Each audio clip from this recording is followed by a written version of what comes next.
Want to mirror your iPhone screen to a TV or another display? Here's how to turn on screen mirroring in about a minute. First, open Settings and scroll down to General. Tap on AirPlay and Handoff. Under Automatically AirPlay to TVs, change the setting from Never to Ask or Automatic.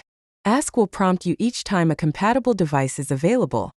Automatic will connect without a prompt. Next, return to your home screen and swipe down from the top right corner to open Control Center. Tap the screen mirroring icon, the two overlapping rectangles, and wait for available devices to appear.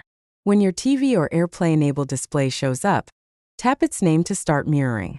Your iPhone screen will now appear on the external display in real time. To stop mirroring, open Control Center again, tap Screen Mirroring, and select Stop Mirroring. That's it. Enjoy sharing videos, slideshows, or apps on the big screen. If this helped you, please tap like, share your favorite mirroring tip in the comments, and subscribe for more quick tutorials.